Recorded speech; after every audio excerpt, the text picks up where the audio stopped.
Pembicara netik kita kali ini adalah seorang pria yang berasal dari kota Medan. Beliau tumbuh dari keluarga yang sangat sederhana dan dibesarkan dengan kehidupan yang serba pas-pasan. Karena keterbatasan ekonomi, banyak keinginan yang belum bisa terwujud. Dan hal inilah yang mendorong Yasin bertekad berjuang untuk merubah nasib.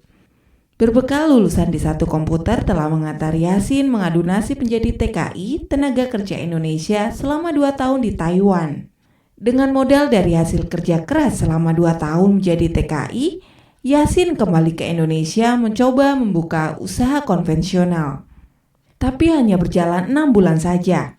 Usahanya mengalami kebangkrutan, bahkan berhutang ke orang tuanya. Perkenalan dengan bisnis Tiens telah membawa perubahan hidup yang sangat drastis. Melalui bisnis Tiens dari seorang pemalu dan minder, sekarang telah menjadi pembicara di berbagai kota di Indonesia.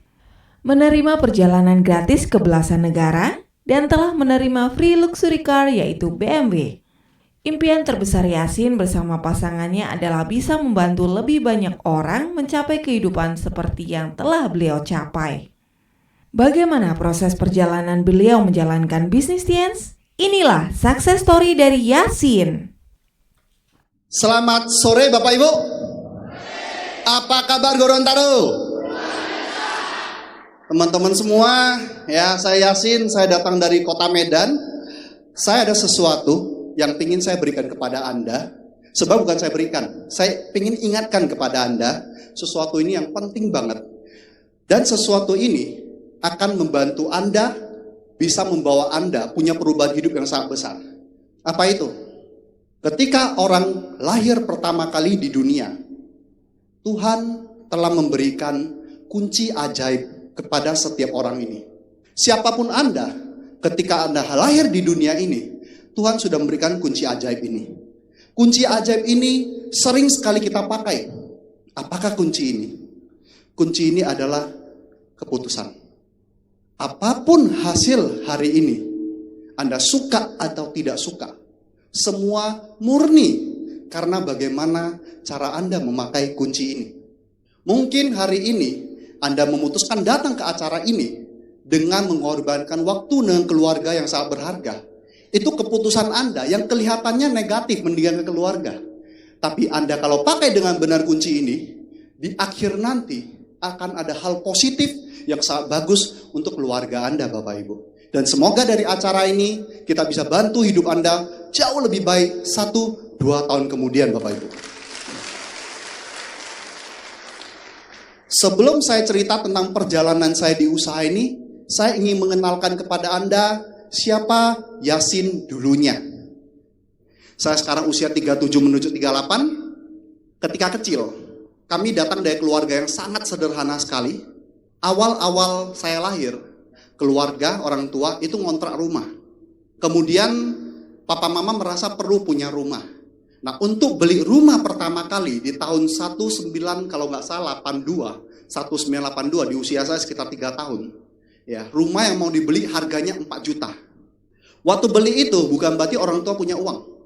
Orang tua waktu itu harus pinjam emas dari neneknya orang tua, kemudian pinjam uang dari saudara-saudaranya orang tua. Beli rumah itu dengan cara hutang, Bapak Ibu. Dan rumah itu kami tinggalin selama sampai saya beli rumah baru. Nanti saya cerita. Papa itu kalau nggak kerja di Jakarta, kerja ke Kalimantan. Kerjanya jauh-jauh. Jadi kami punya sosok melihat orang tua papa saya itu pesawat terbang. Setiap ada pesawat terbang lewat, dadah papa. Kita cuma ingat itu. Sosok orang tua papa saya itu boleh dibilang hanya kerja jauh di waktu kita kecil. Sedangkan mama saya, seorang wanita yang tangguh sekali, dia menggantikan posisi papa di rumah sekaligus jadi mama.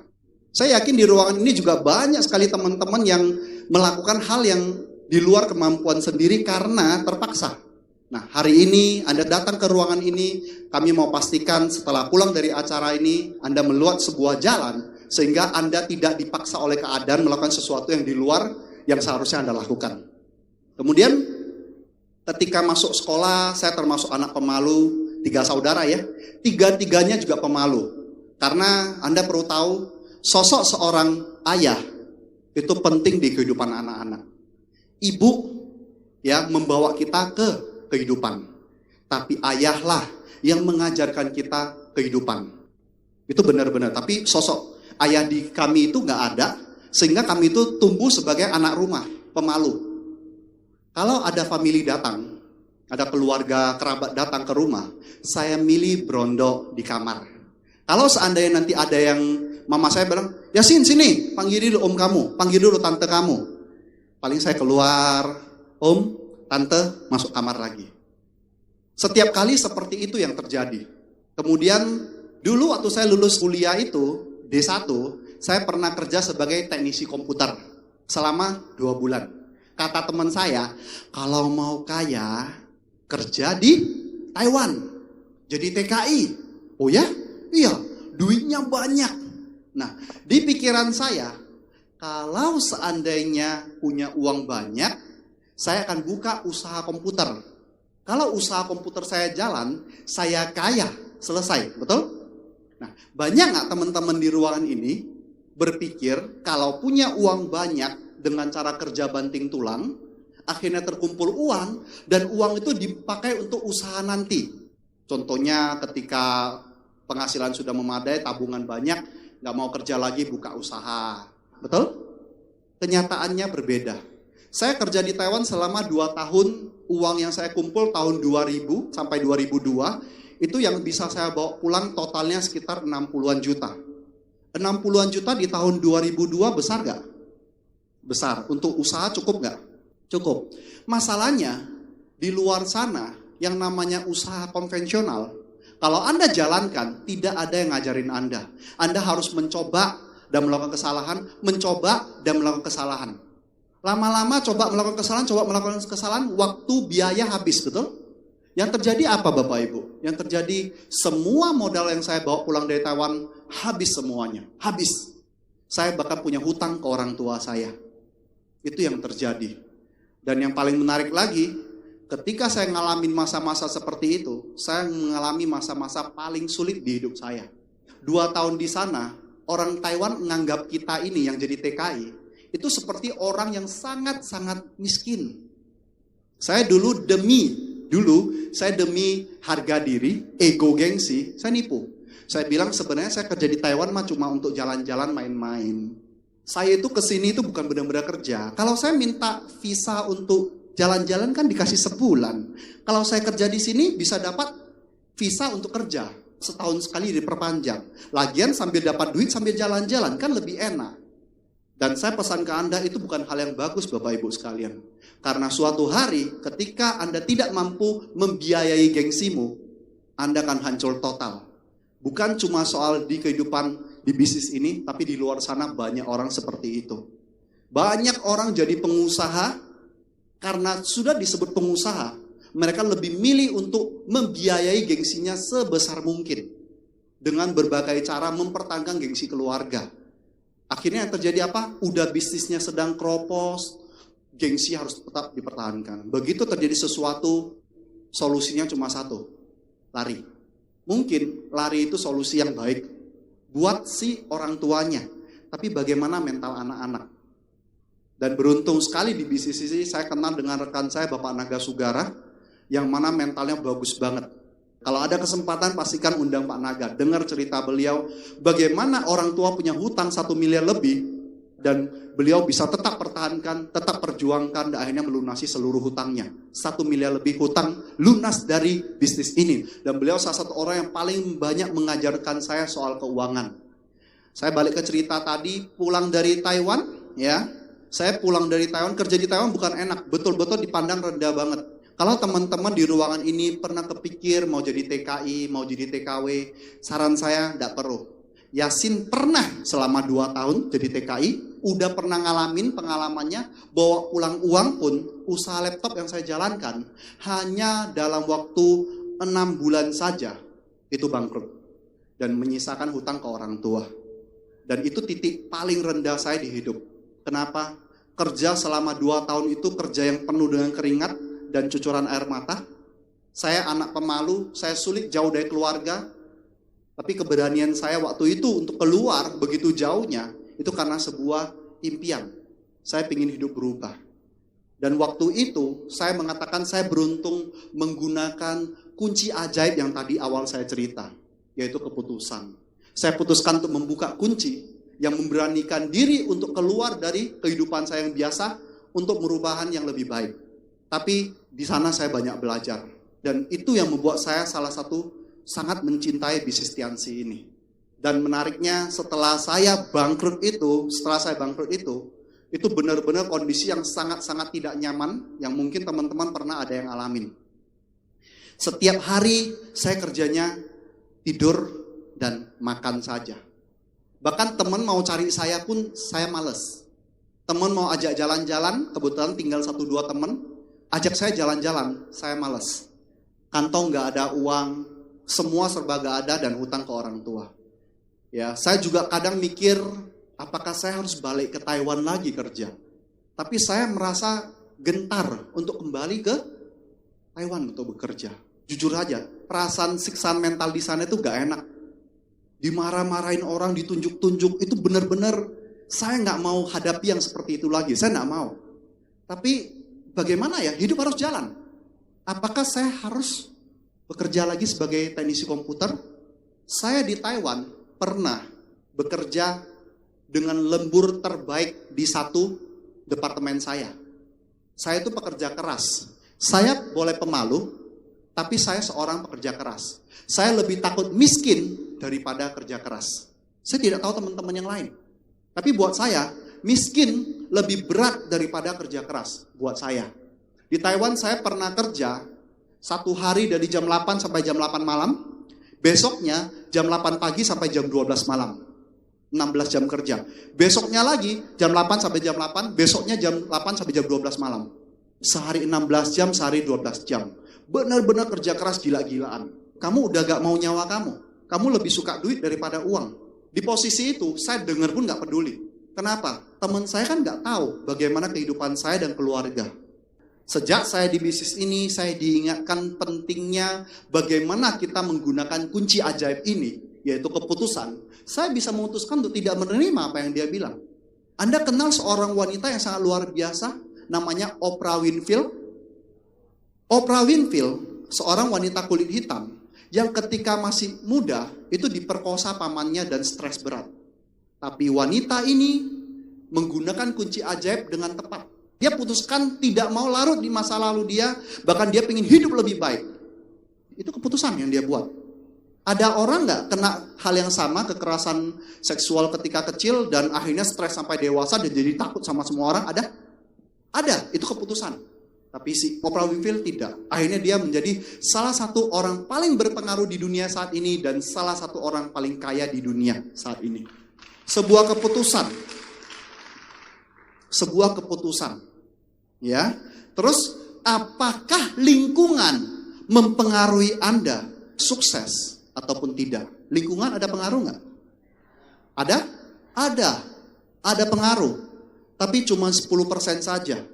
Mungkin Anda lahir di lingkungan yang biasa-biasa sekali, atau bisa jadi Anda lahir di lingkungan yang sangat kaya. Tapi hasil akhirnya belum tentu pasti seperti itu.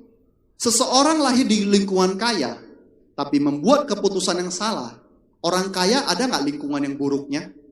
Yang suka narkoba, yang suka mabuk-mabukan, ada? Nah, kalau Anda lahir sebagai anak orang kaya, di lingkungan orang kaya, tapi cari keputusannya bergaul yang salah. Keputusan kan? Akhirnya rusak semua. Tapi ada nggak orang yang lahir di lingkungan yang sangat biasa, bahkan sangat memojokkan dia, kamu nggak mungkin bisa. Tapi dia putuskan, saya nggak mau dengar. Atau bahkan dia keluar dari lingkungan tersebut, cari lingkungan baru. Jadi faktor turunan ada pengaruh 10% saja. Faktor lingkungan ada pengaruh 10% saja. Banyak orang tidak sadar asik menyalahkan dua ini. Dan dua ini ternyata hanya 20% totalnya Bapak Ibu. Dan Paul Jean Pilgel mengatakan 80% seseorang hidupnya sangat luar biasa atau biasa-biasa ditentukan oleh keputusan, yaitu kunci ajaib yang saya sebut tadi. Oke, teman-teman semua, kunci ajaib ini Anda bisa pakai setiap detiknya. Dulu-dulu Anda putuskan seperti ini, maka hasil sekarang seperti ini. Kalau Anda tidak puas dengan kehidupan sekarang, tidak ada yang perlu disalahkan. Termasuk diri Anda nggak perlu disalahkan. Semuanya adalah pengalaman menarik. Tinggal Anda makin bijaklah menggunakan kunci ini. Dan kunci ini juga ingat selalu Anda pakai dengan bijak sampai akhir hidup Anda. Karena kunci ini akan menentukan masa depan Anda dan orang-orang yang Anda cintai.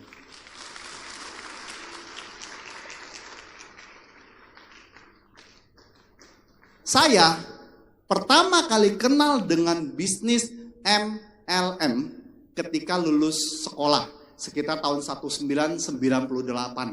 Ada teman saya datang ke saya, Yasin, ada teman kita, dia lagi jalankan MLM. Apa itu? Pokoknya MLM itu sebuah bisnis yang sekarang teman kita sudah ngomong di atas panggung. Pakai dasi, pakai jas. Keren. Tahu nggak bayangan di pikiran saya apa? Keren, sorry. Saya bukan nggak suka MLM, tapi ingat, saya pemalu.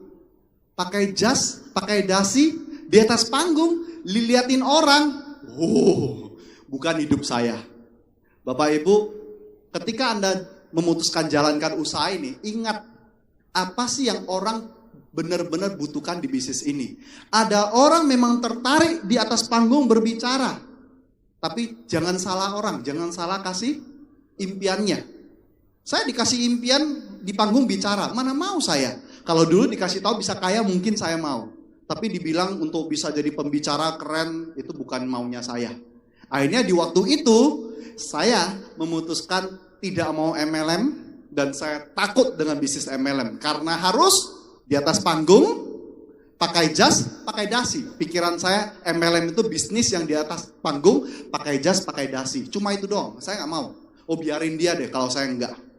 Ya singkat cerita sampai akhirnya saya kerja di Taiwan, pulangnya buka usaha, laptop 6 bulan bangkrut, uang habis semua. Dan punya hutang ke orang tua. Ya, dan benar-benar ngedown di posisi itu. Sampai suatu hari, abang saya dari Jakarta telepon. Yasin, kamu kan lagi gak ngapa-ngapain. Iya.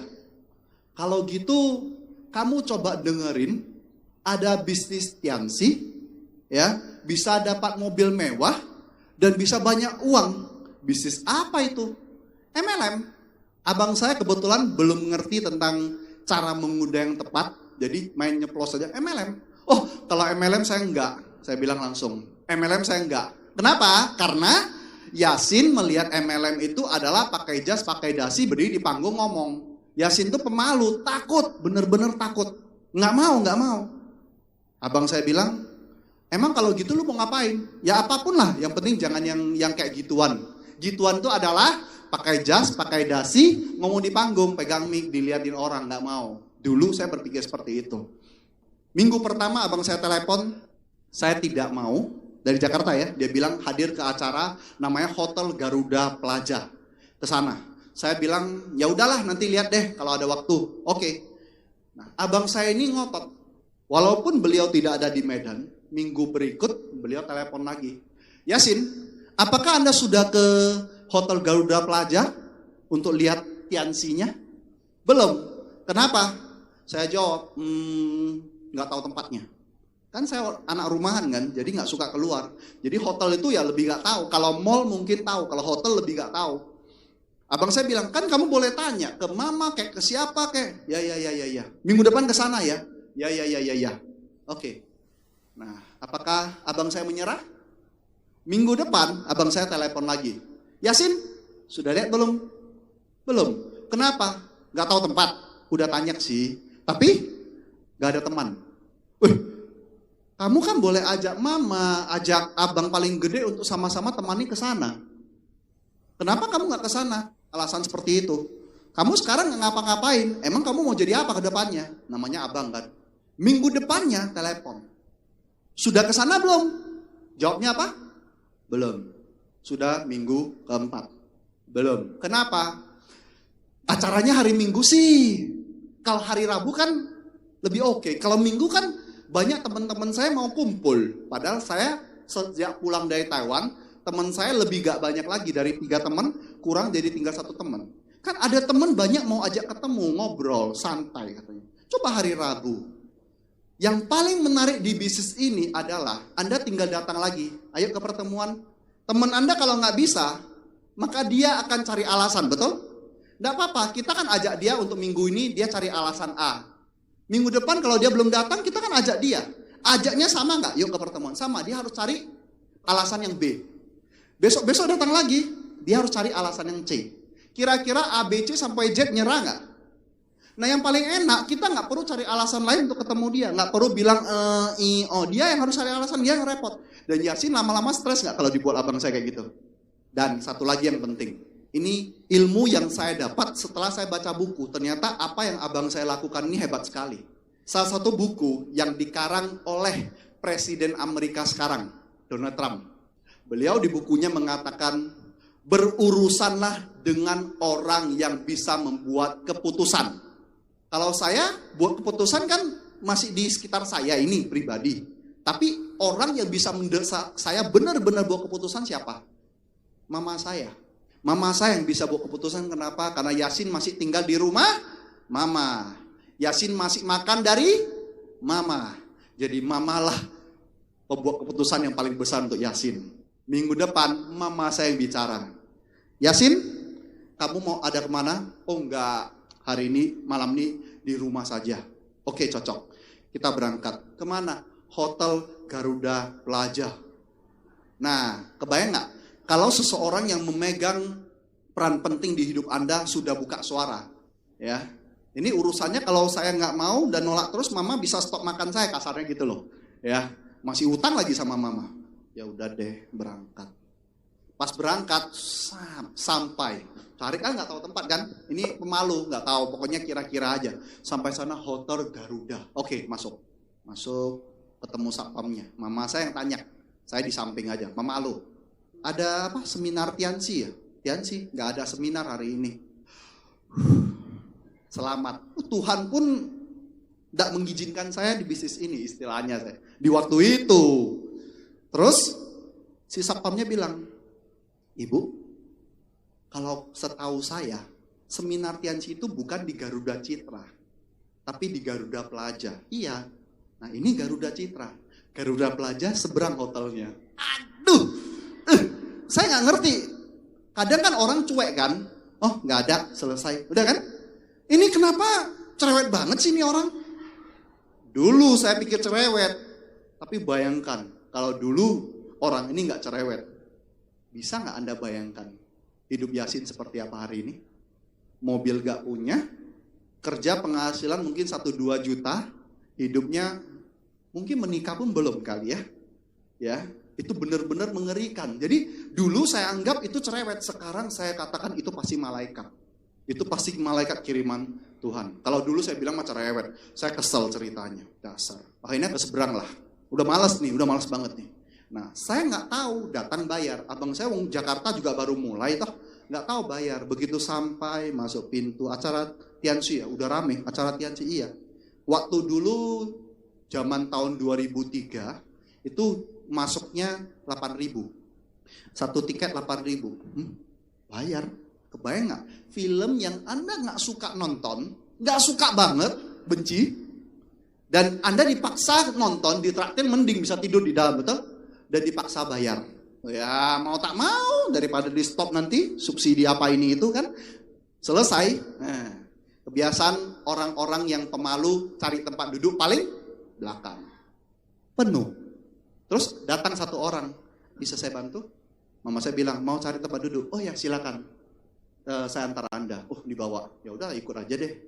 Lihat banyak orang gitu kan. Kalau Anda ketemu orang yang pemalu, kalau di tempat yang rame, itu betul-betul rasain terintimidasi, betul nggak?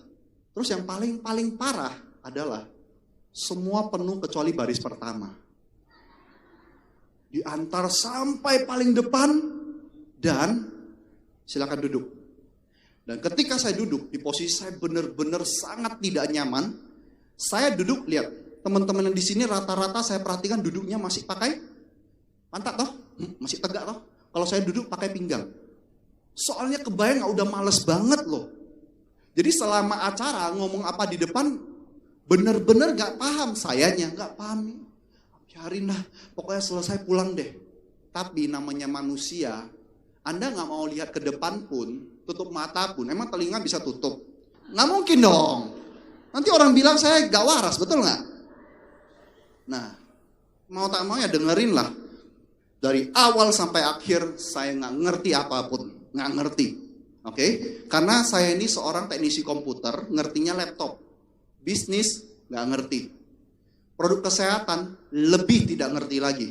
Tapi di akhir cerita, di akhir impact, waktu itu peringkat tertinggi kita bintang 6. Peringkat tertinggi di Medan, bintang 6. Beliau cerita, seandainya hari ini Mall Gorontalo sedang mencari orang yang bersihin toilet, dikasih gaji 500.000 per bulan. Siapa yang mau? Gila lo. Gua gini-gini walaupun miskin gak akan gue lakukan yang seperti itu. Gua di Taiwan pernah 10 juta per bulan. Di sini saya kerja jelek-jelek 1,5 juta masih bisa dapat. Terus pembicara bilang, sorry, lupa kasih tahu. Pemilik Mall Gorontalo mengatakan, siapapun yang kerja sebagai cuci toilet selama 2 tahun penuh dengan gaji hanya 500.000, tapi setelah 2 tahun tanpa permisi ya, nggak boleh izin atau apa, mau menikah pending dulu, lewat 2 tahun nanti baru nikah, nggak boleh. Mau hamil nanti dulu, 2 tahun kemudian baru hamil. Tapi lewat 2 tahun Anda langsung pensiun. Anda transferin uang pensiun setiap bulan 40 juta. Siapa yang mau? Saya langsung gini. Loh, jujur saja teman-teman. Ayolah teman-teman mikir. Hari ini kalau saya mau cari orang cuci toilet, gaji 500.000, 2 tahun kemudian langsung pensiun 40 juta. Anda mau nggak? Saya nggak tahu Anda. Kalau gengsi ketinggian susah. Tapi saya main logika. Saya orang gengsian loh dulu. Gengsi banget. Egonya tinggi, gengsinya tinggi. Menariknya, si pembicara lanjut. Hari ini, cuci toilet pun rata-rata Anda semua mau. Hari ini, Anda kalau bergabung dengan Tiansi, ambil paketnya, Anda tidak kita minta ke rumah orang cuciin toilet orang. Enggak. Anda ke rumah orang jelasin peluang usahanya. Untung-untung ada pisang goreng lagi. Dan menariknya, penghasilannya 40 juta itu pasti. Bahkan bukan tahan di 40, bisa naik lagi, dan naik lebih tinggi lagi. Selesai acara itu, saya nggak peduli lagi mau ini MLM atau enggak. Nggak peduli lagi mau disuruh ngapain, saya nggak penting. Kan saya nggak tahu mau ngapain di bisnis ini. Pokoknya nomor 1 join dulu, nggak mau tahu. Duitnya dari mana? Nggak kepikir Bapak Ibu, nggak kepikir. Pokoknya pulang dulu join. Pas pulang, Ma, bagus bisnisnya. Oke, kamu bawa jalan? Mau, Ma, pasti mau, Ma. Oke, siap. Nah, Ma, kalau nanti join kan beli produk. Mama yang beli ya. Ceritanya saya beli produk jualnya ke Mama. Nggak ada duit Bapak Ibu. Emang enak kayak lu orang mau join berapa bisa gitu. Saya nggak ada. Jadi gayanya aja bisa join, tapi produk jual ke orang tua. Anak durhaka ya, tunggu dulu. Lihat akhir cerita. Setiap keputusan, lihat akhirnya bagaimana. Itu yang paling penting. Dan satu malam itu, saya benar-benar gak bisa tidur Bapak Ibu. Setiap jam saya bangun, kok masih jam 2 sih? Tidur lagi.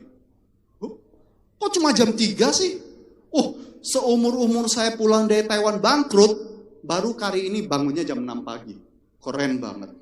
Saya bangun jam 6 pagi, sudah beres-beres, sudah semua. Mah, bukan pinjam duit ya, ambil duit buat beli produk. Iya kan, bukan pinjam loh, ambil duit.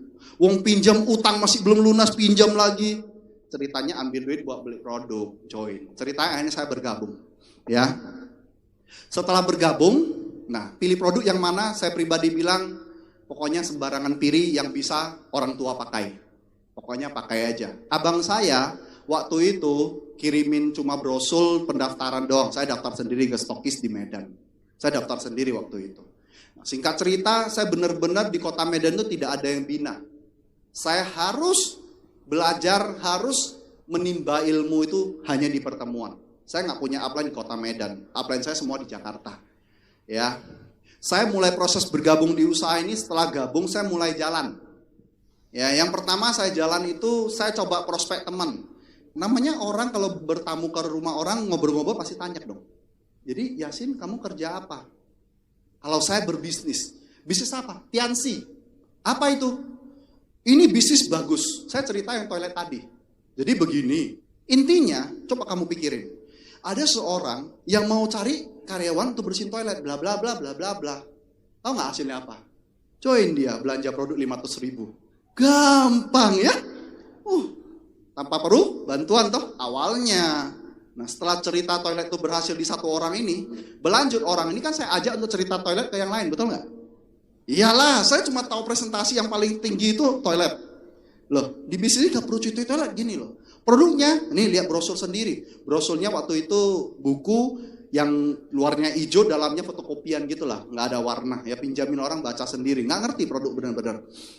Orang itu yang bergabung belanja 500.000, coba jalani beberapa kali dengan cerita toilet, gagal. Gak ada yang mau, ternyata cerita toilet berakhir di sana. Selesai itu, saya ke pertemuan lagi mencoba belajar. Dan abang saya, ya di Jakarta telepon, Yasin bagaimana perkembanganmu? Gak ada hasil, gagal, cuma satu yang gabung. Terus abang saya cerita, Yasin kamu punya teman di Jakarta gak? Punya sih itu, ya udah. Temanmu kasih nomornya, bilang nanti saya akan telepon dia. Oke, saya kasih. Setelah sekian hari lewat, tahu-tahu dikabarin, Yasin, temanmu udah gabung, belanja 2 juta lebih. Beneran nih? Iya, beneran. Lu tanya aja dia.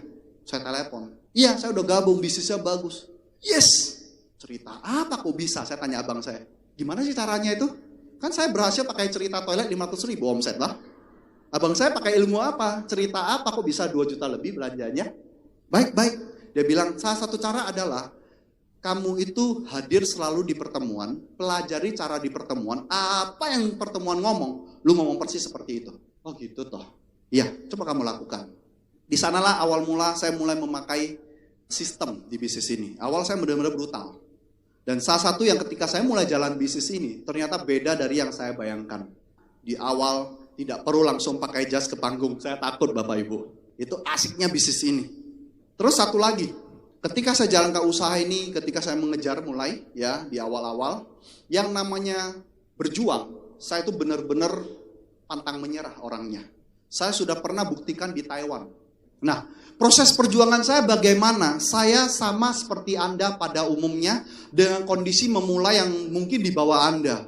Saya kemana-mana harus naik angkot, kadang bisa pinjam motor, satu motor dipakai bertiga dengan keluarga. Papa saya pakai atau abang saya pakai. Kalau mereka berdua nggak pakai, baru saya pakai. Itu motor.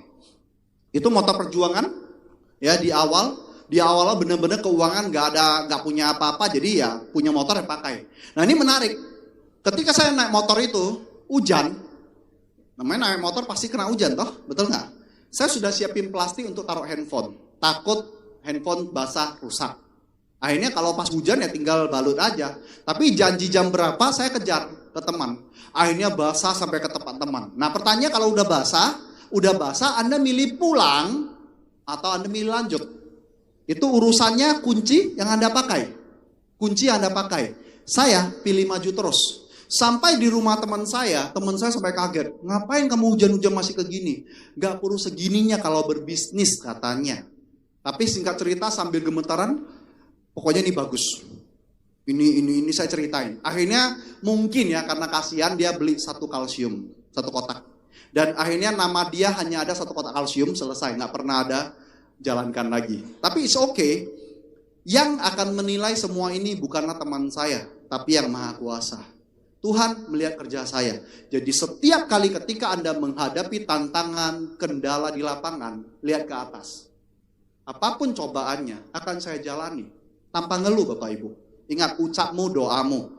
Kalau Anda sampai ada sedih kendala, Tuhan kenapa susah? Tuhan kenapa ini? Percaya aja. Bahkan di kitab suci manapun sudah diajarin. Cobaan Tuhan tuh di batas kemampuan Anda, betul nggak? Betul kan? Masa kitab suci yang sudah begitu sempurnanya diajarin ke Anda masih meragukannya? Cobaan yang Anda dapat tidak akan lebih dari kemampuan Anda. Selesai. Dan saya percaya itu. Lanjut, fight lagi. Berjuang. Akhirnya saya gol bintang 6 dan kekumpul sedikit uang. Saya bisa mulai nyicil mobil ini. Saya beli mobil Panther, ya ini cicil. Dari pertama dari bisnis ini. Yes, akhirnya punya mobil sendiri. Dan lucunya, penyakit miskin saya beneran hilang. Dulu naik mobil orang, muntah toh. Selalu, bahkan mau naik taksi pun udah mau pusing duluan sebelum naik. Dan setiap kali kalau naik taksi ya, contohnya ya, itu kantong harus siapin plastik. Siap-siap mau muntah. Dan pasti muntah, perjalanan gak sampai setengah jam, pasti muntah. Itu dulu saya. Tapi begitu naik mobil ini, saya bawa sendiri, ternyata gak muntah. Ternyata masalahnya memang hanya mobil sendiri ya. Jadi kalau hari ini, terima kasih. Kalau hari ini teman-teman naik mobil bisa muntah, anaknya naik mobil bisa muntah, besar kemungkinan karena bukan mobil Anda. Kalau mobil Anda dari pengalaman saya aman, ya. Terus kalau ternyata mobil Anda dan masih muntah, besar kemungkinan duduknya terlalu belakang, berarti mobil kongsian. Berarti Anda harus punya mobil pribadi atas nama sendiri, duduk paling depan, jamin gak muntah. Kalau masih muntah juga, Anda punya dua kemungkinan. Terserah Anda mau pakai kunci itu di mana, kunci ajaib tadi. Anda boleh bilang memang saya turunan miskin, mobil pun nggak bisa. Atau malah Anda bilang, kayaknya memang mobil-mobil biasa nggak bisa. Saya harus mobil BMW seperti Pak Rias kayaknya. Itu keputusan Anda, saya nggak bisa apa-apa. Anda ngotot, ini orang nggak ada urat malunya ini. Kemana sih ini orang udah naik mobil muntah terus ngotot lagi naik mobil yang lebih bagus. Sampai-sampai udah naik BMW, kalau muntah lagi, mungkin silakan Anda buka kunci yang lain. Kayaknya helikopter deh saya. Terserah. Beneran terserah Anda. Dan kalau Anda terus buka kunci yang tepat, itu bisa terjadi. Itu bisa terjadi. Oke, berjuang. Akhirnya saya bisa beli ini. Ternyata tidak semua sesuai dengan yang kita inginkan. Pas di bintang 6, grup saya sempat habis. Orang yang saya bawa ke pertemuan dari sekitar kira-kira ada 10 orang, ya, habis tidak ada satupun yang datang. Di titik itu saya cukup terhantam. Saya waktu itu sempat merenung, masa kembali lagi kayak kasus laptop, bangkrut istilahnya. Saya sempat mikir lama bagaimana ya, ini lanjut atau tidak ya. Tapi ingat, kunci ajaib di tangan siapa? Kita sendiri. Waktu itu saya mikir-mikir, ya sudahlah maju lagi lah, uang saya kalau nggak jalankan Tiansi, mau apa lagi? Faktanya, saya jalankan Tiansi, ya walaupun kredit, bisa naik level, naik mobil, betul nggak? Ya udahlah, jalan deh. Waktu itu benar-benar posisi sedang kredit mobil, grup rontok. Jadi bonus dari mana kredit? Saya di posisi itu sempat betul-betul, ya kedua kali jatuh istilahnya. Salah siapa? Bukan soal salah siapa, nggak perlu nyalain siapa-siapa. Itu semua kadang cobaan Tuhan yang memang mau uji. Kamu sudah layak belum? Saya naikin ke level lebih tinggi. Dikasihlah cobaan. Kamu layak gak pimpin lebih banyak orang? Saya coba hilangin ini dulu. Kalau ternyata hilangin 10 orang ini kamu nyerah, kalau saya kasih 20, kamu nyerah lebih bahaya. Betul gak? Lebih baik kamu kecil-kecil nyerah. Betul gak? Karena menjadi seorang pemimpin, Anda butuh mental yang terus berkembang. Bukan mental tempe. Nah menariknya, untuk punya mental yang berkembang, bukan orang lahir punya mental yang kuat, tapi itu semua karena latihan. Saya dulu awal jalan, ketika awal banget diminta home meeting oleh upline saya dari Jakarta. Pertama kali home meeting adalah presentasi ke orang dengan cara berdiri. Ya, waktu zaman saya belum ada flip chart yang untuk balik-balik, tapi pakai whiteboard.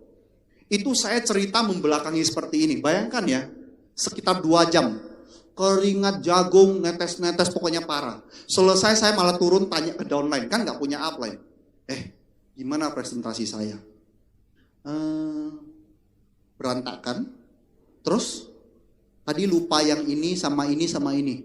Terus, ya pokoknya itulah kata grup saya loh. Kebayang gak? Berantakan, ya sudah, itu pertama kali. Tapi namanya berani, memberanikan diri, memutuskan untuk terus maju, ya akhirnya berdiri di depan ratusan orang juga nggak apa-apa.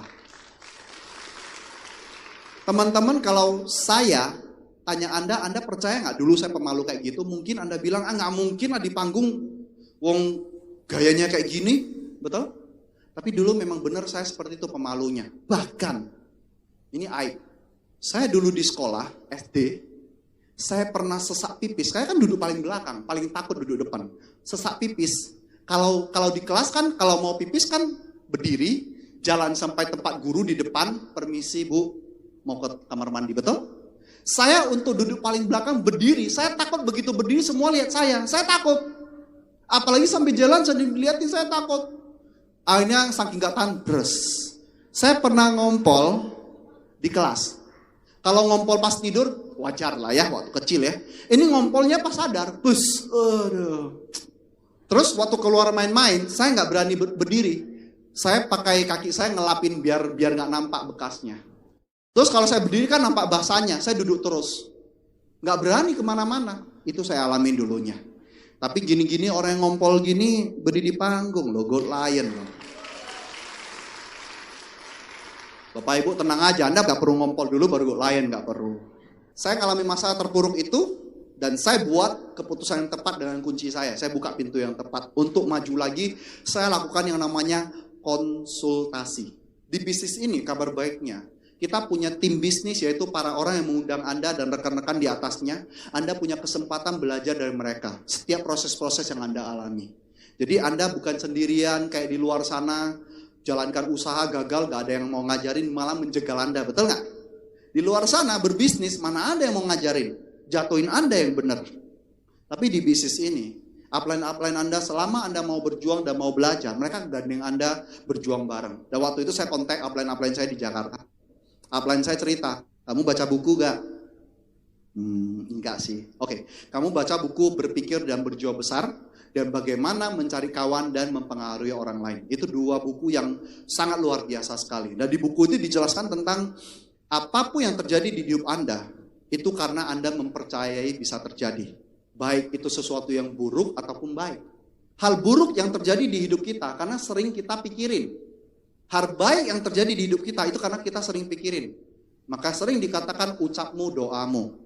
Jadi kalau hari ini karena melihat hidup Anda kok gitu-gitu aja, Anda sering tanpa sadar berpikir hal yang tidak Anda sukai dan itu terjadi. Keseringan mikir, jadi doa. Akhirnya waktu itu habis baca buku itu saya benar-benar oke lah, saya bangkit. Saya putuskan saya harus berjuang lagi. Dan saya fight, saya berjuang dari home meeting ke home meeting, saya fight terus. Akhirnya di Bintang 8, saya beli mobil baru ini atas nama sendiri. Ini luar biasa. Kemudian rumah lama yang tadi 4 juta belinya. Ini rumahnya dulunya masih kecil-kecil, ini pelan-pelan nambahin sedikit pagarnya dan lain sebagainya. Ya ini. Dan rumah ini sampai sekarang masih ada. Rumah 4 juta yang saya tinggal dari tahun 1982 sampai tahun 2008 awal. Oke, dan ini hasil dari Tiansi. Ruko ini saya beli harganya waktu itu hampir sekitar setengah miliar tahun 2008 dan sekarang naiknya sudah sampai 1 miliar. Bahkan yang kosong pun di tempat baru di sekitar komplek kita itu jual yang kosong aja 1,3 miliar. Itu gila banget harga rumah naik. Saya mau kasih tahu pengalaman saya di bidang properti. Rumah yang Anda incar sekarang, rumah ini kayaknya keren. Berapa harganya? 500 juta. Yes, 5 tahun lagi saya mau beli. Tunggu dulu, 5 tahun itu harganya bukan 500 juta. Itu bisa 1 M lebih. Dari pengalaman saya, bertemu banyak teman-teman. Kalau Anda mengandalkan gaji Anda di luar sana, mau beli rumah, nggak pernah kebeli rumah impian Anda. Nggak pernah kebeli. Tapi di Tiansi, banyak orang sudah capai impian-impian dengan beli rumah, punya mobil, dan Anda telah membuat keputusan yang tepat untuk hadir di sore hari ini untuk melihat sebuah peluang yang bisa benar-benar merubah hidup Anda. Nah, setelah saya punya rumah, punya mobil, impian saya satu-satu telah tercapai, apakah saya masih berjuang? Oh, saya berjuang terus. Saya terus berjuang. Ini salah satu saya bangun ke daerah ya sama grup. Waktu itu harus makan bawa bontot, makan di tengah jalan, terus lanjut lagi jadwal. Saya bangun kemana-mana. Ini sebutan di daerah kita namanya los. Di sini namanya apa? Kayak pasar tradisional yang cuma pakai kayu genteng atasnya gitu terbuka. Di sini ada nggak? Saya bangun sampai ke kampung-kampung. Dan kalau Anda perhatikan ini pakai proyektor. Tapi layarnya ini pakai selimutnya tetangga. Kita cari selimut putih, pinjam pakai ini. Hari pertama, 30 orang lebih kumpul. Saya presentasi dengan semangat. Pas selesai tinggal 5 orang. Belakangan saya baru tahu, 5 orang ini ditahan tuan rumah nggak boleh pulang dulu. Malu sama saya. Jadi ternyata ketika saya sudah berprestasi pun belum tentu semua mau terima. Kenapa begitu? Bukan karena saya, tapi karena mereka sendirilah yang tidak membuka kuncinya yang dengan tepat. Ketika yang lain memutuskan bergabung, hidupnya berubah. Ketika yang tidak memutuskan bergabung, hidupnya seperti itu, jalan apa adanya. Dan itu semua tergantung dari bagaimana kita menggunakan kunci yang sudah diberikan Tuhan kepada kita.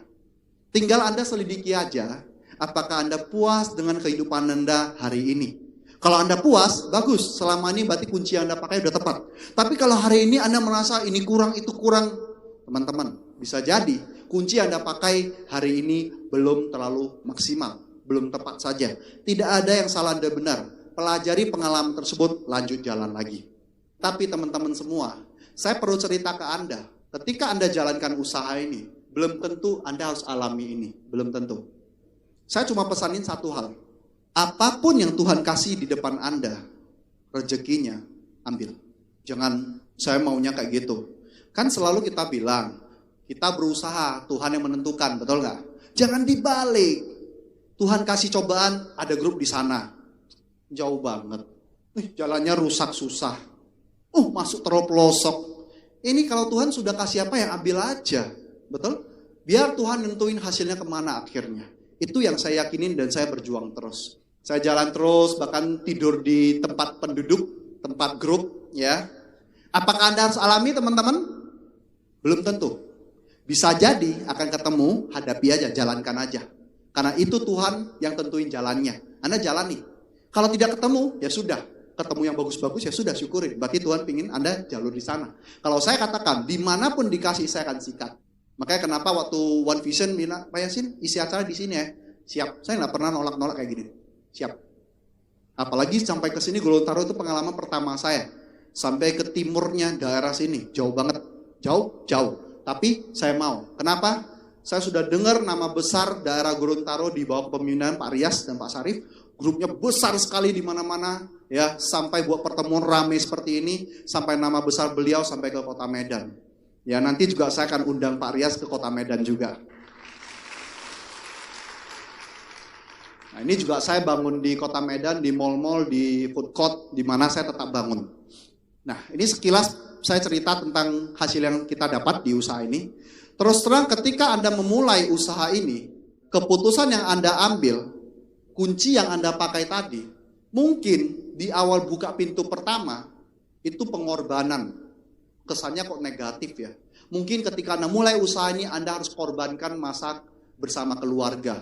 Ketika Anda pagi berangkat kerja, pulang sore berangkat presentasi, mungkin Anda akan hadapi yang seperti itu. Apakah Anda menyerah? Itu keputusan Anda, saya nggak bisa apa-apain. Tapi kalau Anda benar-benar gunakan kunci tepat, berjuang sementara saja. Seperti yang saya alamin. Saya di posisi waktu itu pacaran dengan Holly, ya sekarang sudah istri.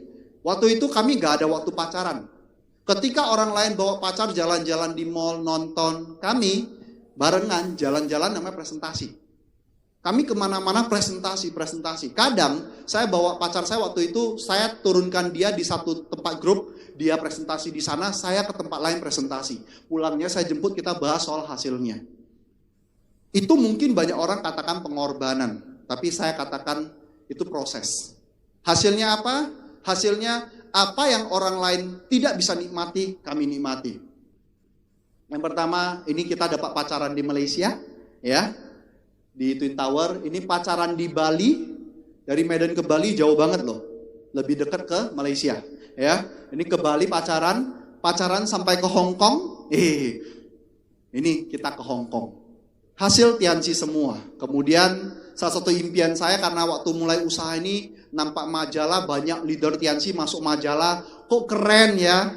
Akhirnya saya berjuang keras dan tiba-tiba di suatu acara menuju ke Solo kalau nggak salah waktu itu, saya dikontak oleh salah satu majalah nasional, majalah sukses. Ya, dikontak, janjian ketemu pas saya transit di Jakarta. Ini foto latar belakangnya adalah Bandara Jakarta. Saya diinterview di sana, ngobrol banyak, lain cerita ini itu, dan akhirnya dimuat di majalah. Dan ini satu kebanggaan. Mungkin saya bukan punya satu istilah sarjana S1, ada SE atau apa di belakang. Orang tua nggak bisa banggain. Tapi orang tua saya lebih bangga anaknya masuk majalah. Orang tua saya bawa majalah ini keliling ke keluarganya. Ya anak masuk majalah, ya anak masuk majalah. Ini keren sekali ya, keren sekali. Anda perlu memperjuangkan untuk itu. Menikah pakai uang sendiri, mobil sendiri, rumah sendiri, ya pestanya besar-besaran. Waktu itu habisin dana lebih dari 150 juta. Ya dekorasi ruang kamar pengantin sampai pada pestanya. Ya besar-besaran. Undangannya sekitar hampir 1.000 orang. Ya, rame-rame banget. Kemudian honeymoon ke Thailand, terus ke Bogor, Puncak kemarin Crown Life ya. Sambil acara, sambil honeymoon. Asik banget ya. Kemudian wujudkan impian istri ke Korea. Terus lagi demam Turki kan? Ini ke Turki dari usaha ini. Ya. Kemudian sekeluarga jalan-jalan ke Vietnam, ke Halong Bay. Ya. Terus ini salah satu impian saya. Impian saya itu pingin ke pantai yang dingin. Masa pantai dingin? Betul nggak? Di Indonesia nggak ada emang. Tapi kalau Anda bisa ke Prancis, ke Nice, itu tempat memang betul-betul indah banget. Ya, pantainya, lautnya biru dan udaranya adem. Suhunya 15 derajat. Kebayang nggak? Airnya itu seger banget. Aduh enak banget, Anda perlu kesini. Kemudian impian saya ngopi di Eropa terwujud. Dan ngopinya ini di dalam Menara Eiffel. Oke, di dalam menara ini. Kemudian, ini di film-film sering nonton, nampak film ini? Di film apa ya, Da Vinci Code kalau nggak salah. Ada kayak gini, museum apa gitu. Ada beberapa orang bilang, Pak Yasin kok nggak kelihatan tua? Usia saya sudah 37, hampir 38. Ya karena sering jalan-jalan, itu pengaruh banget. Jadi kalau yang kelihatan mukanya agak kusut-kusut gitu, itu cuma kurang jalan-jalan aja. Kurang hiburan. Ya. Impian saya ke tembok Cina juga terwujud. Ya, Anda perlu sampai ke sini jalan-jalannya. Ya, perlu lihat kok bisa ya manusia buat yang kayak gini. Ya, itu memang dahsyat banget. Perlu ke sini jalan-jalan. Terus ini bawa grup total sekitar 20 lebih ke acara ulang tahun Tianxi ke-20 ya di China. Kemarin ada 20 lebih yang gratis. Ini di depan gerbangnya utama dari pabrik Tianxi di China ya. Nah, terus ini waktu saya terima mobil mewah. Nah, di sini Mr. Lee yang langsung kasih, yang langsung selamatin. Nah, bayangkan aja di sini ada bank BCA. Ada. Pernah nggak kalau orang terima mobil di sini terus pemilik BCA datang, selamat ya, terima kasih sudah menabung di BCA. Pernah nggak? Kagak, paling kepala cabang salamin, selamat ya. Di sini beda. Ini udah kasih mobil, ya, diselamatin, dan Mr. Lee-nya bilang, xie, terima kasih katanya. Pak Rias ngalamin terima mobil, udah asik nggak? Kasih banget ya. Kemudian ini mobilnya BMW satu, terus satu lagi ini Livina. Jadi dulu masih ingat cerita awal saya, punya motor satu di keluarga, papa saya, abang saya, dan saya yang pakai. Jadi gantian gilir. Kasihan nggak motornya? Kasihan ya. Di keluarga orang umumnya ada satu motor dipakai rame-rame, betul? Atau ada orang yang punya beberapa motor masing-masing pakai satu, betul? Terus kalau ada mobil, satu mobil dipakai rame-rame. Tapi yang terjadi di saya, ketika saya punya ini dua, yang bisa bawa mobil cuma saya sendiri, istri belum tahu bawa. Repot gak? Repot. Banyak orang mengatakan bisnis MLM itu menguntungin yang di atas. Saya katakan 50%-nya benar. Kenapa? Kalau di atas gak untung, siapa mau ke atas? Betul gak? Mikir dong, dia kadang gak pakai logika yang ngomong. Kalau orang bilang MLM nguntungnya di atas, kan memang halus. Kalau enggak, ngapain kita ke atas? Terus dia diam, benar juga ya. Tapi saya nggak tahu MLM lain. MLM pertama saya jalani ya Tianxi.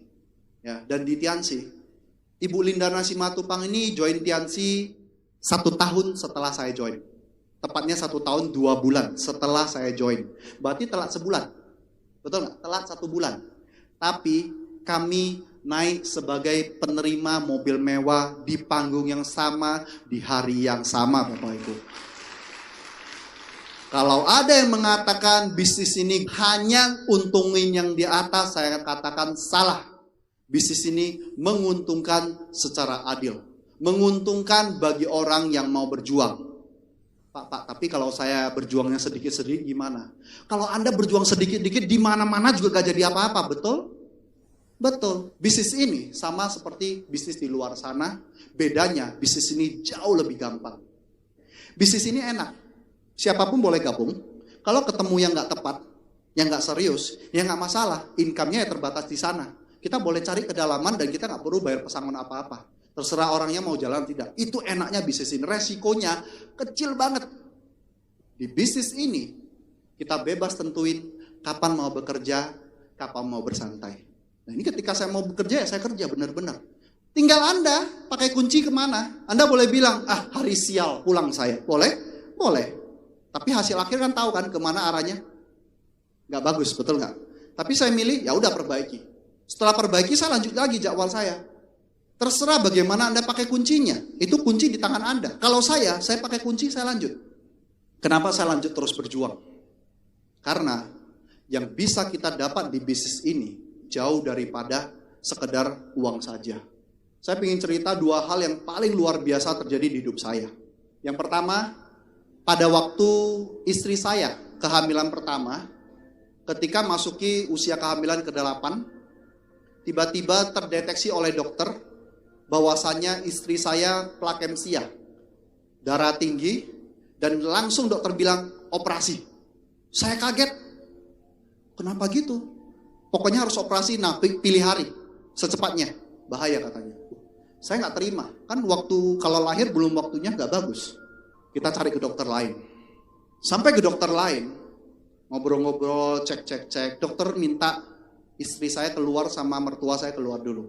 Saya tinggal di dalam. Kalau Anda di posisi saya, kira-kira firasat Anda gimana? Bagus atau tidak kalau caranya kayak gitu? Saya langsung, aduh Tuhan, ada apa ini? Dokternya bilang, dokter yang kemarin minta operasi, bulan lalu tangani hal yang sama, anak dan si ibu meninggal. Saya tuh kaget banget. Saya punya hidup yang luar biasa, tapi kenapa cobaan seperti ini yang saya harus hadapi?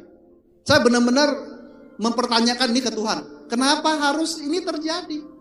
Saya nggak paham maksud Tuhan kenapa kasih yang kayak gini. Waktu itu dokternya nyaranin, kamu benar-benar jaga istri kamu, kasih yang terbaik, ya. Dan jangan sampai ada stres. Saya bersyukur sekali keputusan saya bergabung di Tiansi, menurut saya adalah keputusan yang terbaik yang pernah saya buat dalam kehidupan saya. Kenapa? Karena saya jalankan Tiansi di posisi ketika istri saya hamil bulan ke-8 dan mau melahirkan dan darah tinggi dan butuh perhatian. Saya di posisi sudah menikmati kebebasan waktu, kebebasan uang. Saya tidak perlu ngomong ke bos istri saya sedang sakit, plakemsia berbahaya, anak saya beresiko bisa nggak ada, istri saya bisa nggak ada. Saya nggak perlu permisi, bosnya saya. Dan 1 bulan penuh, saya tidak jalankan Tiansi sama sekali. Ketika sampai waktunya lahir, anak saya lahir 9 bulan lebih, tapi begitu lahir beratnya hanya 2 kilo, dan dari kecil langsung sudah pakai infus. Makan dari hidungnya. Dan kembali harus saya katakan, saya bersyukur kunci ajaib yang Tuhan titip ke saya pakai dengan benar. Yaitu bergabung di bisnis ini.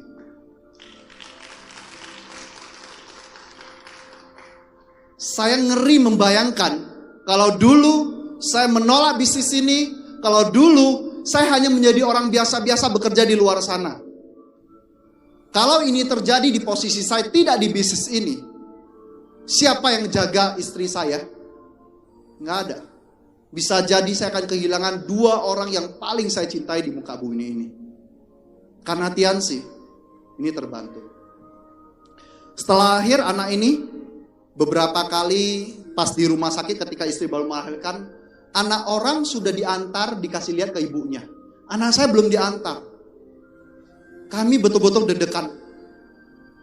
Tiba-tiba suster panggil, papanya mana? Kaget. Saya langsung lari ke sana. Susternya bilang, dokter mau ketemu. Saya langsung cari dokternya. Bagaimana dok? Dokternya bilang, anakmu lemah. Kita harus ambil darahnya. Kita harus cek apakah ada kelainan darah. Saya pikir anak sekecil ini diinfus saja udah sakit. Lahirnya cuma 2 kilo diambil darahnya. Saya bilang ke dokter, dok, tolong anak saya. Biaya bukan masalah. Tolong anak saya. Saya kembali bayangkan masa-masa itu. Kata-kata biaya bukan masalah bisa gak muncul dari mulut saya kalau saya kerja dengan orang? Gak bisa. Tapi karena Ditiansi memberikan saya kebebasan uang, kebebasan waktu, saya bisa mengatakannya. Dan akhirnya anak saya baik-baik ternyata. Tiga hari kemudian istri saya sudah diizinkan pulang. Tapi anak saya harus tetap di rumah sakit selama 1 minggu. Oke, kita pulang. Dan harus saya katakan lagi, karena keputusan kecil saya dulu bergabung, dan keputusan kecil saya untuk bertahan di bisnis ini, saya bebas waktu menemani istri saya setiap hari ke rumah sakit untuk memberi ASI kepada anak. Karena di mana-mana dikatakan, di dalam dekapan ibu, ketika minum ASI ibu, anak itu akan lebih cepat pulih, lebih cepat kuat. Dan istri saya memakai produk dengan banyak sekali, sehingga kualitas ASINya bagus. 1 minggu kemudian anak sudah bisa dibawa pulang. Ini waktu kita datang ke rumah sakit pas kasih ASI. Ini sudah bawa pulang pas awal. Saya boleh berkata bahwa saya bangga banget menjadi seorang papa yang punya waktu banyak. Anak begitu sampai rumah, lanjut lagi. 1 bulan lagi saya nggak jalan Tiansi. Mikir pun kagak soal bonusnya. Karena di bisnis ini kita sedang membangun aset yang bisa menjamin kelangsungan hidup keluarga kita. Itu indahnya bisnis ini Bapak Ibu.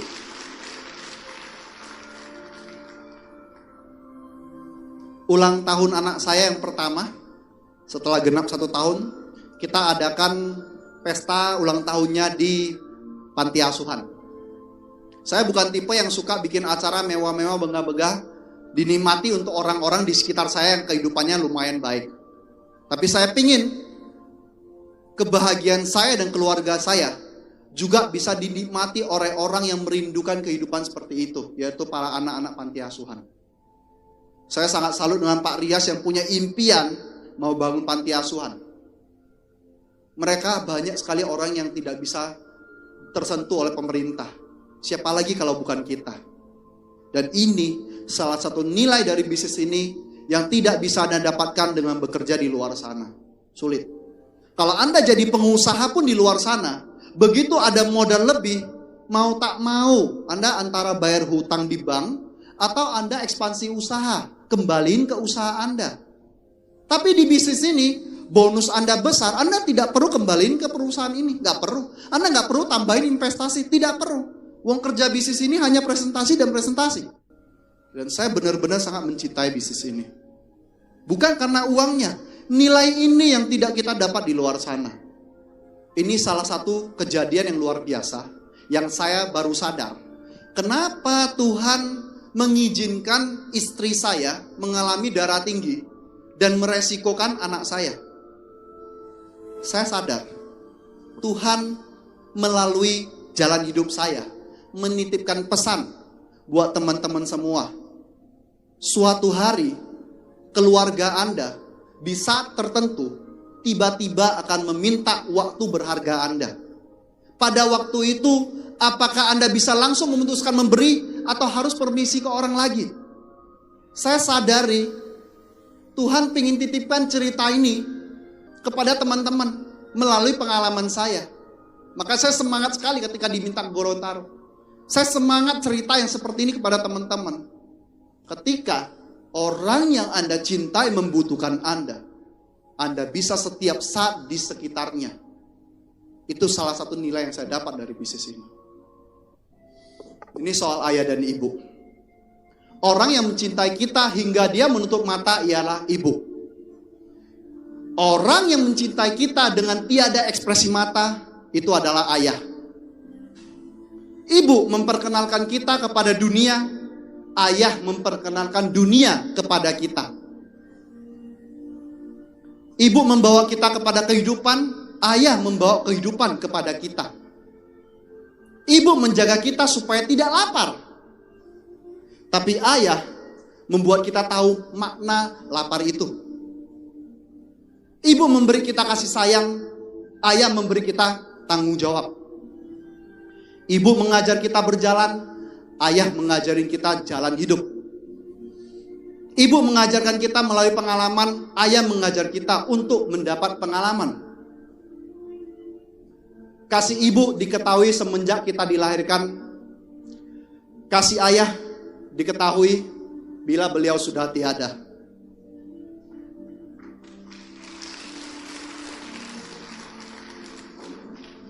Ini salah satu alasan kenapa saya berjuang di bisnis ini. Saya terus berjuang.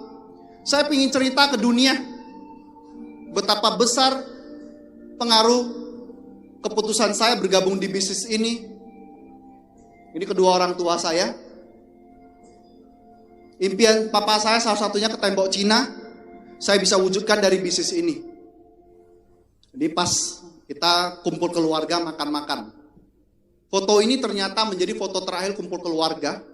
Karena sebulan kemudian papa saya meninggal. Tepatnya di bulan 4 tahun 2014. Apakah saya sedih? Ya. Papa saya sosok yang sangat luar biasa. Saya sangat terinspirasi dari perjuangan papa saya. Tidak gampang menjadi papa saya yang begitu jauh dari keluarga. Berjuang untuk kita. Tidak gampang. Saya dengar cerita dari mama saya, dari family saya tentang papa saya. Yang papa saya hadapi itu gak main-main. Ketika papa saya kerja di tambak udang, itu kadang pulang itu mobilnya mogok di tengah hutan, harus jalan kaki ke tempat tinggalnya. Dan kadang sampai ke tempat tinggalnya, itu kesek yang mereka beli bahan makan sudah robek, jatuh di jalan. Ketika pagi mereka balik lagi, papa saya menjumpai makanan itu sudah berserak dimakan oleh binatang buas. Kemudian kerja di tambak udang, hadapinya perampok, perompak, pakai kapal bawa senjata datang ngerampok. Papa saya hadapi orang seperti itu. Dan yang terakhir baru saya dengar, papa saya pernah kerja di hutan, penebangan kayu, pernah bersama satu bawaannya pas jalan di hutan ketemu harimau. Papa saya langsung pegang bawahannya, jangan lari.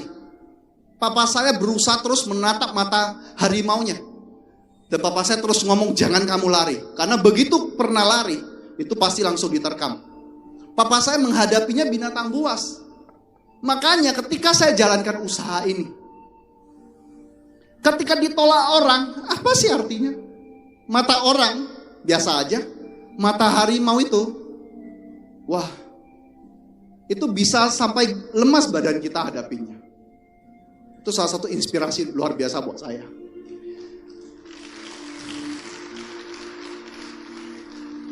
Saya memang sedih papa saya meninggal, tapi saya tidak merasa istilahnya, saya tidak nangis seperti orang kebanyakan.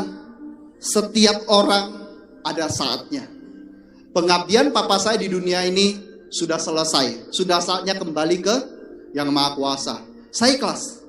Apalagi sebagai anak, saya sudah wujudkan banyak impian orang tua saya. Banyak impian papa saya terwujud.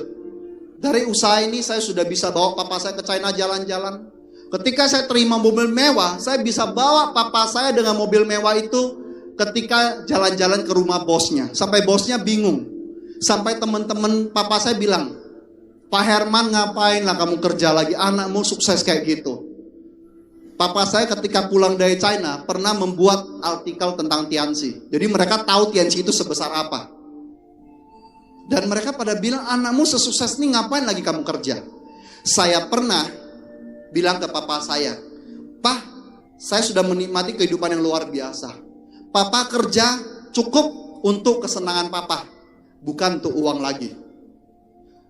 Teman-teman hati-hati, jangan pernah minta orang tua pensiun. Karena buat mereka kata-kata itu sangat menusuk.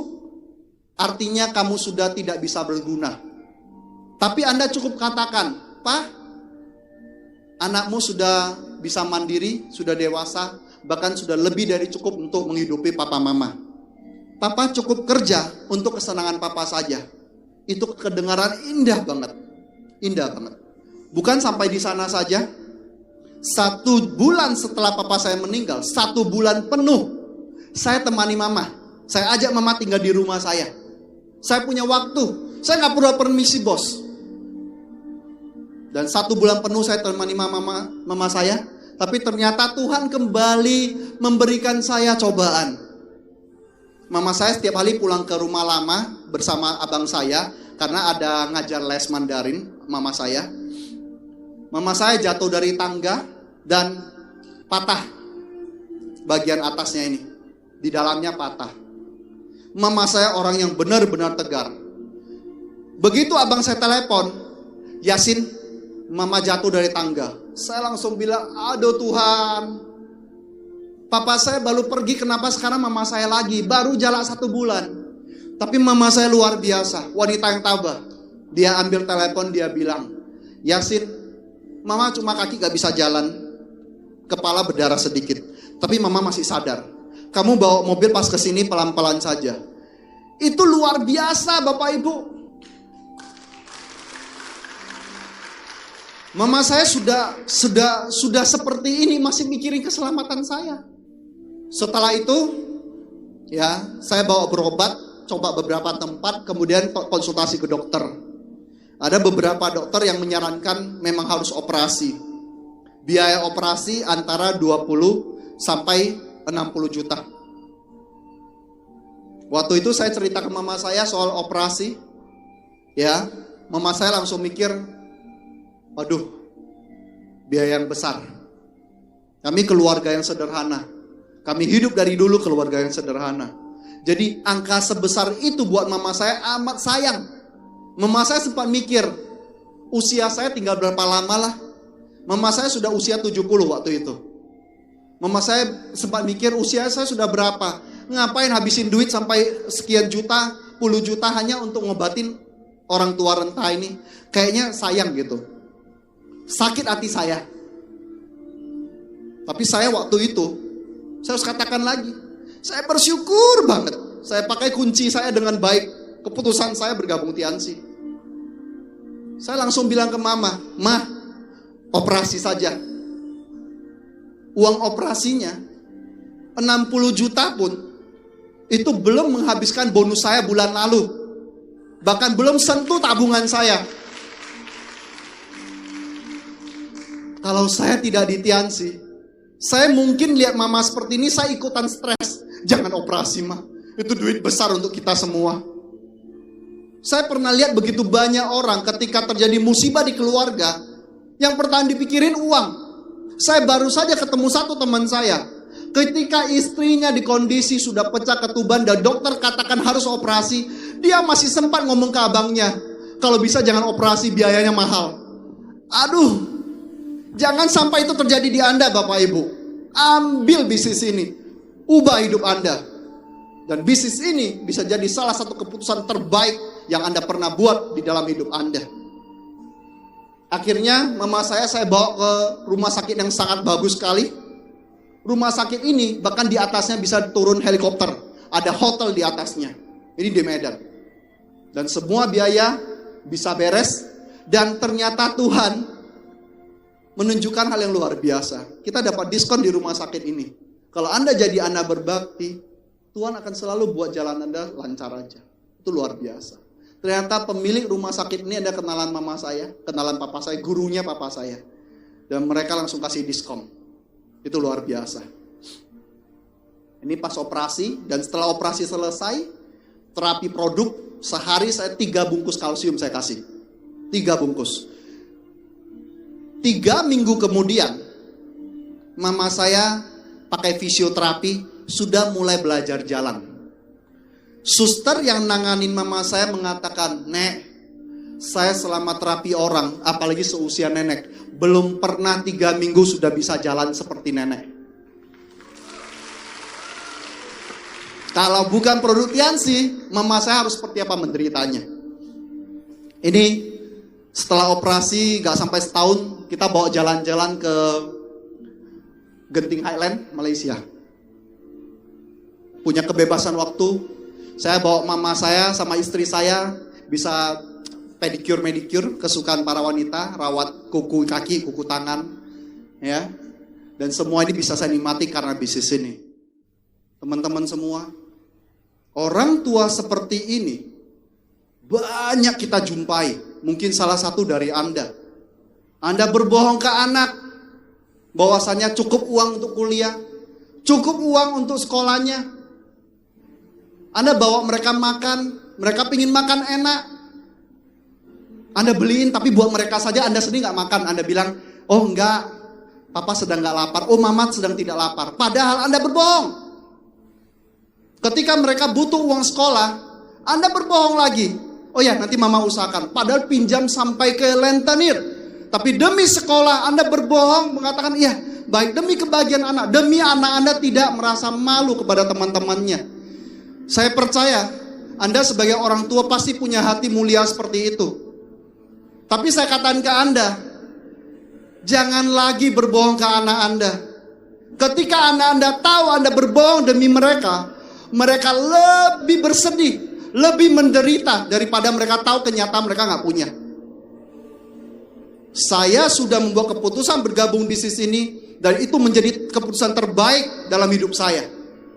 Dan saya mau ajak teman-teman bergabung bersama di usaha ini. Ubah masa depan Anda dan keluarga Anda. Sentuh kehidupan orang-orang di sekitar Anda menjadi lebih baik lagi. Berikan selalu yang terbaik untuk anak-anak Anda, untuk keluarga Anda. Anda dan anak Anda layak punya kehidupan baik. Tinggal Anda bagaimana menggunakan kunci ajaib yang telah Tuhan berikan kepada Anda. Dunia ini penuh dengan keajaiban. Tinggal bagaimana Anda benar-benar menjalani dunia ini. Ambil keputusan tepat. Pastikan keputusan yang Anda ambil bisa membawa perubahan besar untuk kehidupan Anda dan orang-orang yang Anda cintai. Terima kasih. Selamat sore.